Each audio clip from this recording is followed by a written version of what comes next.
एक क्रेविंग हर किसी को होती है, बट वो क्रेविंग की वजह से अगर आपका डाइट और आपके फूड के साथ आपका रिलेशन ख़राब होते जा रहा है, ओबेसिटी, लो एनर्जी जैसे इशू अगर आप फेस कर रहे हो, तो इसका मतलब चीज़ें हाथ से निकल रही है। तो क्रेविंग कंट्रोल करने की जो आर्ट है उसको मास्टर करने के लिए मैं आपको 5 स्टेप सिखाऊंगा। सबसे पहले आपको समझना होगा व्हाट इज़ क्रेविंग, फिर क्रेविंग होने का कारण क्या होता है, साइंटिफिक मेथड जिससे आप क्रेविंग कंट्रोल कर सकते हो, उन मेथड्स को आप आपके इंडिविजुअल बेस पे कैसे अप्लाई करोगे, और पांचवा मेरा खुद का मेथड जो मैं यूज़ करता हूँ। तो क्रेविंग क्या है? किसी पर्टिकुलर फूड के प्रति इंटेंस डिज़ायर होना जिसे रेजिस्ट करना मुश्किल है। जैसे कि आपके केस में आपको तीखे की या चटपटे का बहुत ज़्यादा क्रेविंग होती है, मुझे मीठे की होती है, लेकिन मैं उसे कंट्रोल करना जानता हूँ। क्रेविंग होती क्यों है, इस पे लोगों के काफ़ी कंट्रोवर्शियल ओपिनियन है। तो जैसे कुछ लोगों का ऐसा मानना है कि अगर उन्हें किसी पर्टिकुलर फूड की क्रेविंग हो रही है तो उसका मतलब ये है कि उस फूड में जो न्यूट्रिशन वैल्यू है उनकी बॉडी में उसकी कमी है। तो फॉर एग्जांपल हम देखें, जैसे अगर किसी में सॉल्ट की डेफिशिएंसी है तो उसे सॉल्टी फूड खाने की क्रेविंग होती है। लेकिन अगर आप डाटा उठा के देखोगे तो आपको समझ में आएगा कि एक्चुअली में मेल और फीमेल में सबसे ज़्यादा जो है सॉल्ट की क्रेविंग मेल्स में होती है, और मेल में सॉल्ट की डेफिशिएंसी के बहुत रेयर केस होते हैं। एक्चुअली में सॉल्ट की डेफिशिएंसी के केस ही बहुत रेयर होते हैं। तो अगर आप ये देखोगे कि किसी भी फूड की क्रेविंग होना यानी उसकी न्यूट्रिशन वैल्यू की आपकी बॉडी में कमी है, ये अगर आप समझते हो क्रेविंग को लेके, तो आपको बताऊं कि कुछ माइक्रोन्यूट्रिएंट्स या कुछ मिनरल और विटामिन की कमी होती है, तो उनका इफ़ेक्ट बॉडी पे अपोजिट होता है। जैसे अगर किसी में जिंक की डेफिशिएंसी है तो उसकी भूख कम हो जाती है बढ़ने की बजाय। किसी में आयरन की डेफिशिएंसी होती है तो उसे आइस क्यूब्स खाने का मन करता है, आइस पीका बोलते हैं उसे। अब आइस से आयरन की डेफिशिएंसी तो दूर होगी नहीं, उसमें तो उतना आयरन है नहीं, लेकिन उसे अगर आयरन के सप्लीमेंट दे दिए जाए तो उसकी ये दिक्कत रिजॉल्व हो जाती है। तो ये चीज़ तो क्लियर है कि ऐसा नहीं है कि आपको किसी चीज़ की तलब हो रही है, क्रेविंग हो रही है, तो आपकी बॉडी को उसकी न्यूट्रिशन की कमी है। आप आपकी बॉडी को कितना समझते हो, आपकी फूड चॉइसेस कितनी बेटर है। एक्चुअली में हमारी ह्यूमन बॉडी जो है वो इवॉल्व हुई है जो खाने को मिला वो खाकर जिंदा रहने के लिए। हमें हाई कैलोरी वाले फूड बहुत ज़्यादा पसंद आते हैं। फूड क्रेविंग इन्वेंटरी के हिसाब से हमारे ब्रेन के रिवॉर्ड पाथवेज एक्टिवेटेड होते हैं ऐसे फूड से जिनमें हाई फैट और हाई कार्बोहाइड्रेट हो। तो अब आपको ये चीज़ तो समझ में आ रही होगी कि हमें जंक फूड क्यों पसंद है, क्योंकि वो एक्चुअली में हाई फैट और हाई कार्ब्स का सबसे अच्छा कॉम्बिनेशन है। और फूड मैन्युफैक्चरिंग कंपनी ये अच्छे से जानती है कि हमारे टेस्ट बड्स को कैसे ट्रिक करना है, इसलिए कहते हैं कि टेस्टी फूड बनाना बहुत इजी है।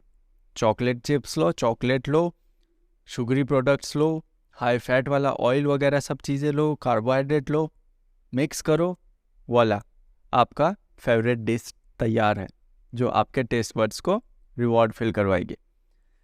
इसलिए लो कैलोरी फूड जो है उसे टेस्टी बनाना बहुत डिफ़िकल्ट है, और बहुत कम ऑप्शंस हैं हमारे पास ऐसे जहाँ पे लो कैलोरी फूड टेस्टी हो। फूड एडिक्शन वर्ड तो आपने सुना होगा, बट आपको बता दूं फूड एडिक्शन नहीं होता है, कोकेन एडिक्शन होता है। यस, ड्रग्स का एडिक्शन होता है, फूड एडिक्टेड नहीं होते हैं। अगर आपको कोई कह रहा है मैं कैफीन एडिक्टेड हूँ, मैं चॉकलेट एडिक्टेड हूँ, उसके कॉन्सेप्ट क्लियर नहीं है। एडिक्शन वहाँ पैदा होता है जहाँ पे डोपामाइन जो होता है वो रिलीज़ होना स्टार्ट हो बॉडी में उस चीज़ के कंजप्शन से। फूड ऐसा कुछ नहीं करता है, आपकी फूड क्रेविंग्स को आप कंट्रोल कर सकते हो। तो आपको एक और एग्जांपल देता हूँ कि क्रेविंग्स का साइकोलॉजी से कैसे रिलेशन है। अगर कोई वुमेन प्रेग्नेंट है, इंडिया की बात कर रहा हूँ, तो उसे मोस्ट ऑफ द केसेस में ऐसा होता है क्रेविंग होती है ऐसे फूड की जो सॉल्टी हो, नमकीन हो या फिर अचार।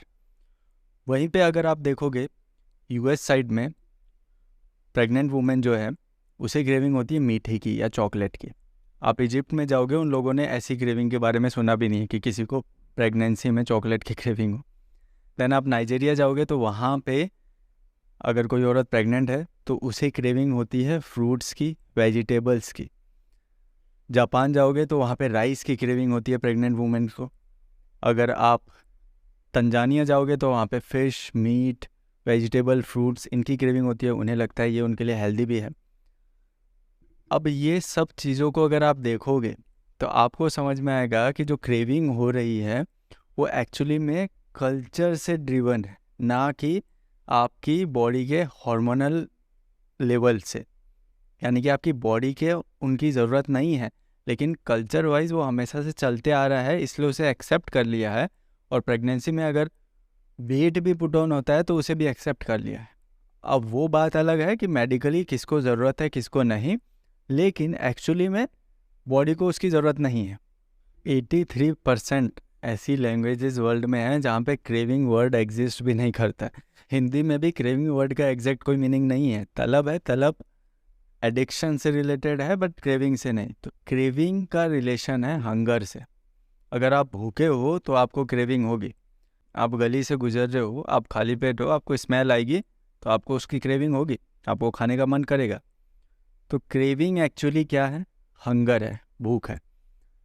क्रेविंग पे कंट्रोल करने की आर्ट सीखने से पहले ये चीज़ समझना बहुत ज़रूरी है कि क्रेविंग हंगर है और कुछ नहीं। तो क्रेविंग को रोकने के जो उपाय हैं उनमें सबसे पहला है माइंडफुलनेस ट्रेनिंग, जो साइंस हमें बताती है। समझ लो आपको कभी भी क्रेविंग हो रही है तो अपने माइंड में ये थॉट क्रिएट करो कि जो क्रेविंग हो रही है वो बस एक फीलिंग है।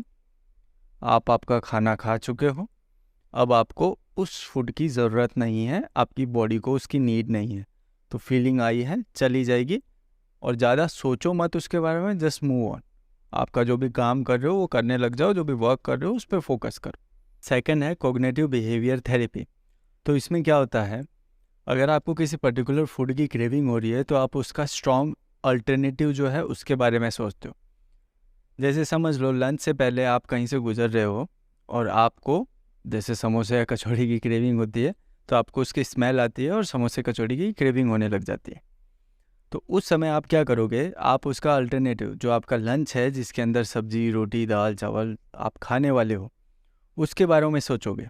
आप सोचोगे कि उससे आपको पेट भर के न्यूट्रिशन भी मिलेगा और आपकी हेल्थ के लिए भी बेनिफिशियल है। दूसरी तरफ समोसा और कचौड़ी आपको क्या देगा, बस कुछ पल के लिए गुड फीलिंग देगा, आपका पेट भी नहीं भरेगा। तो इस तरीके से आप एक स्ट्रॉन्ग अल्टरनेटिव के बारे में सोच सकते हो और उस फीलिंग को सप्रेस कर सकते हो। दूसरे भी बहुत सारे ऑप्शंस हैं, जैसे आप खुद से घर में कुछ लो कैलोरी स्नैक्स जो है या लो कैलोरी टेस्टी फूड्स खुद से इन्वेंट कीजिए। आइसक्रीम बना सकते हो प्रोटीन की, पास्ता बना सकते हो लो कैलोरी का, जिन्हें आप जब भी क्रेविंग है तब खा सकते हो। तो इस तरीके से आप एक स्ट्रॉन्ग अल्टरनेटिव का यूज़ करके आपकी क्रेविंग की फीलिंग को सप्रेस कर सकते हो। थर्ड फॉर्मूला ये है कि आपको कभी भी आपकी क्रेविंग को सेटिस्फाई नहीं करना है। तो लोगों को एक चीज़ होती है, दिमाग में ये थॉट होता है कि समझ लो आप आपकी क्रेविंग हो रही है उसको बहुत ज़्यादा कंट्रोल करोगे तो एक दिन फट जाएगी। बट अभी मैं आपको सच्चाई बताता हूँ। सच्चाई ये है कि अगर आप ऐसे सोच के चलोगे कि मुझे क्रेविंग हो रही है तो मैं थोड़ा सा खा लूँगा तो मैं इसे कंट्रोल कर लूँगा, जितनी बार आप आपकी क्रेविंग को सेटिस्फाई करोगे, वो फूड आप जितनी बार खाओगे, आपके टेस्ट बड्स को टेस्ट कराओगे, उतनी ज़्यादा आपकी क्रेविंग बढ़ती जाएगी। जितनी बार आपके टेस्ट बड्स को आप उस पर्टिकुलर फूड का टेस्ट कराओगे, उतनी ज़्यादा आपकी क्रेविंग बढ़ती जाएगी और आपको आपकी क्रेविंग पे कंट्रोल करना मुश्किल होता जाएगा। और इस पे बहुत सारी स्टडीज़ हो चुकी हैं, ये प्रूवन है। अब आपको अगर एग्जांपल से समझाऊं तो आप देखोगे, आप यूरोप साइड में जाओगे, वहाँ पे लोगों को ब्लैक कॉफ़ी पीने की आदत होती है। आप उनको मीठी कॉफ़ी पिलाओगे शुगर डाल के तो उन्हें वो बहुत बकवास टेस्ट लगेगा। आप कुछ दिन ब्लैक कॉफ़ी पीने की आदत डालिए, कुछ दिन ब्लैक कॉफ़ी पीजिए और उसके बाद देखिए कि आपको मीठी कॉफ़ी पीना कितना अच्छा लगता है। या किसी को अगर स्टार्टिंग से मीठा पीने का आदत है कॉफ़ी को शुगर डाल के, उसे ब्लैक पिलाओगे तो उसे वो टेस्ट अच्छा नहीं लगेगा। जैसे मैं मेरा उदाहरण दूँ, मैंने ज़िंदगी में जब कभी पिज़्ज़ा नहीं खाया था और पहली बार पिज़्ज़ा खाया था तो मुझे इतना बेकार लगा था वो, लेकिन ओवर द टाइम बार बार खाया जब मैंने, तो वो टेस्टी लगने लगा क्योंकि मेरे टेस्ट बड्स को उसकी आदत हो गई। तो यही हर चीज़ पे अप्लाई होता है, हर फूड आइटम पे ये चीज़ अप्लाई होती है। अगर आप उस अपने टेस्ट बड्स को फूड नहीं दोगे तो उसकी क्रेविंग होना बंद हो जाएगा। धीरे धीरे आपको हेल्दी फूड्स ज़्यादा टेस्टी लगेंगे मैकडोनल्ड की जगह। नेक्स्ट स्टेप जो है, आपको कभी चीटिंग नहीं करनी है। खुद को रिवॉर्ड दो, चीट नहीं। अगर आप चीट मील्स की तरफ फोकस करोगे तो आप हमेशा आपकी क्रेविंग में गिव अप कर दोगे। लेकिन अगर आप खुद को रिवॉर्ड मील दोगे कि आपने 10 दिन 15 दिन अच्छे से आपका न्यूट्रिशन फॉलो किया है, आपने एक्सरसाइज की है, तो आप खुद को डिज़र्व रिवॉर्ड मिल दे सकते हो। तो आप बोलोगे कि मैं तो बोल रहा हूँ कि भाई सब बंद कर दो खाना, है ना, एकदम महात्मा वाली लाइफ जियो। तो ऐसा नहीं है, आप खा सकते हो वो चीज़ें अगर आपकी कैलोरी में वो चीज़ें फिट बैठ रही है। इसलिए पता होना ज़रूरी है कि आप कितनी कैलोरीज खा रहे हो। तो आप आपकी कैलोरीज ट्रैक करो, देखो कि आपको पूरे दिन में वेट ना बढ़े या आपका वेट मेंटेन करने के लिए, लूज़ करने के लिए कितनी कैलोरीज चाहिए, और उसके अकॉर्डिंग आप उसमें 200-250 कैलोरी जो है आपकी फेवरेट फूड्स की रख सकते हो। क्योंकि इन द एंड आपकी बॉडी के लिए वो चीज़ ज़रूरी है कि आप कितनी कैलोरी खा रहे हो और कितनी जला रहे हो। उसी के आधार पे आपकी बॉडी फैट लॉस करना है, फैट गेन करना है या मेंटेन करना है, ये डिसाइड करेगी। तो आपको चीट नहीं करना है। चीट मील्स वाला जो सिस्टम है वो टोटली रॉन्ग है। आपको रिवॉर्ड मील्स की तरफ मूव करना है। तो अगर आप अच्छे से आपकी प्रोग्रेस कर रहे हो आपकी हेल्थ में, तो आप डिज़र्व करते हो एक रिवॉर्ड मील। अब रिवॉर्ड मील लेने का भी एक तरीका है। देखो, पहली चीज़ तो आप ये चीज़ समझो कि अगर अभी तक जो आप करते आ रहे थे वही करना है तो कोई चेंज होने वाला नहीं है आपकी बॉडी में। अगर आपको आपकी हेल्थ में चेंज करना है, आपको आपका गोल अचीव करना है, तो आपको लाइफस्टाइल में अलग चीज़ें इंक्लूड करनी पड़ेगी, थोड़े छोटे मोटे चेंजेस करने पड़ेंगे, थोड़े छोटे मोटे सेक्रीफाइसेस करने पड़ेंगे। तो रिवॉर्ड मील लेने का भी एक तरीका है। जापान में जब सुशी जो है खाने का एक तरीका होता है, जब वो लोग लेके आते हैं तो उस फूड में ऐसा होता है कि सबसे पहले जो अनटेस्टी फूड है, अनटेस्टी सुशी के जो पार्ट है वो खाए जाते हैं, और टेस्टी वाला सबसे लास्ट में खाया जाता है। क्योंकि अगर स्टार्टिंग में टेस्टी वाले खाने शुरू करोगे तो आप बहुत ज़्यादा खा जाओगे। तो ये एक तरीका है। इसको आप कैसे यूज़ कर सकते हो? जब घर से बाहर निकल रहे हो तो भूखे मत निकलो। अगर आप भूखे पेट निकलोगे तो क्रेविंग होगी, चीट होगा। अगर आप आपकी मील खा के निकल रहे हो तो ज़्यादा से ज़्यादा कितना खा लोगे बाहर जाओगे तो भी। तो इस तरीके से आप चीज़ों को हैंडल ईजिली कर सकते हो। एक और फॉर्मूला है, कहते हैं eat less move more. Actually में ऐसा नहीं करना है, ईट मोर मूव मोर। जैसे कि मैंने कहा, आपकी प्रोटीन रिक्वायरमेंट कंप्लीट करो, घर से भूखे पेट बाहर मत निकलो।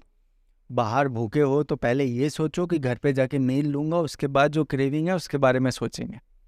तो ईट मोर मूव मोर, ये फंडा हमेशा याद रखो, क्रेविंग कंट्रोल होनी स्टार्ट हो जाएगी। दिक्कत कहाँ से होती है ना, जब चीट फूड जो है कंफर्ट फूड बन जाते हैं।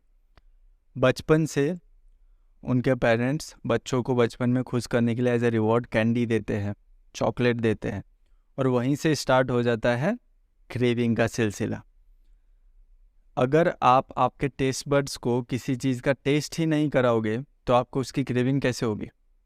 और ये जो इफ़ेक्ट है इसे कहते हैं मील एक्सपोजर इफ़ेक्ट। यानी कि जब आपको जिन फूड की क्रेविंग होती है, अगर आप उस पर स्टॉप लगा दोगे तो धीरे धीरे धीरे धीरे उसकी क्रेविंग होना बंद हो जाएगा, क्योंकि आपकी मेमोरी में उसका टेस्ट नहीं है। जो फूड आप खाओगे बार बार, आपकी मेमोरी में उसी फूड का टेस्ट फील होगा और आपको उसी की क्रेविंग होगी।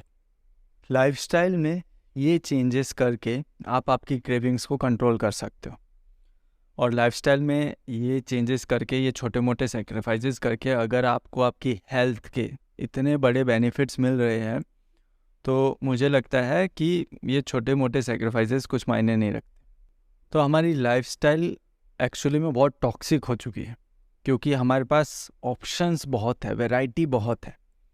अब आप पे हैं कि आप उसको कैसे नैरो डाउन करते हो। उन ऑप्शंस को नैरो डाउन जितना करते जाओगे उतनी दिक्कतें आपकी फूड से लेके कम होती जाएगी। हैबिट बिल्ड होती है रेपिटेशन से। जितनी बार आप इन चीज़ों को रिपीट करोगे, जितनी भी चीज़ें मैंने बताई, उतना आपकी हैबिट में वो बिल्ड होते जाएंगे, आपकी मेमोरी में फिट होते जाएंगे और आपको बहुत इजी होगा उन चीज़ों को फॉलो करना। तो आई होप आपके क्रेविंग कंट्रोल करने की आर्ट आपको समझ आई हो। मैंने जितने स्टेप्स बताए, मेरा गोल यही था कि उसके पीछे का रीज़न आपको पता होगा तो चीज़ें फॉलो करना इजी होगी। और अगर आपको भी क्रेविंग से रिलेटेड कुछ क्वेश्चन है तो कमेंट सेक्शन में ज़रूर पूछिए। मैं मिलता हूँ एक इसी तरीके के वीडियो में आपसे।